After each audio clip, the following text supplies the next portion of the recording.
dai mandiona ishetenzi vanhu vanonditi sipenzi zita rangu ndinonzi Nyanyesi chimselesere kusaiza malepo nozviziva munoshandiswa najepo muri sei kwamunobva nevamwe vese Mwari vanokomborera munhu wese muri sei vakaromba vanovhiringidza vamwe nemushonga mulife yedu makabheja this time ndakufamba najaja ndipi muri sei vakaromba vanovhiringidza vamwe nemushonga mulife yedu makabheja this time ndakufamba najaja ndangoti zviri sei profiti yegodo renyu iri sei but these days mukufila sei muchinzwa kuti ini ndakutora keshi sakana ndimbopata ndotsika sepatapata mokwenyu akatukwa munobata-bata muri sei vakaromba vanovhiringidza vamwe nemushonga mulife yedu makabheja this time ndakufamba najaja ndipi muri sei vakaromba vanovhiringidza vamwe nemushonga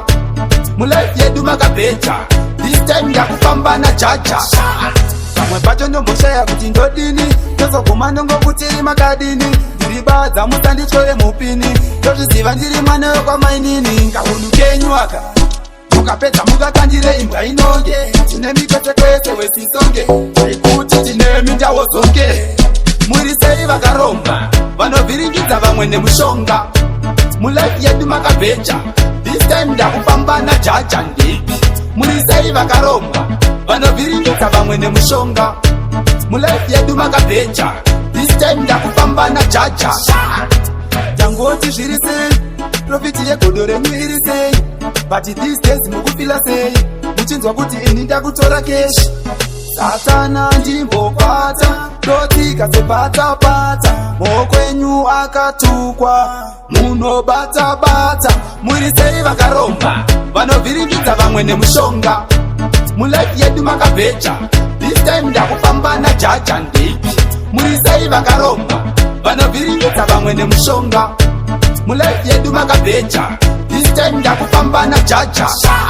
pamwe pacho ndomboshaya kuti ndodini ndozoguma ndongokutiri makadini ndiri badza musanditore mupini ndozviziva ndiri mwana wekwamainini kahunu kenyu aka mukapedza mukakandire imbwa inonge tine mikwese-kwese wesisonge aikuti tine mindawo zonge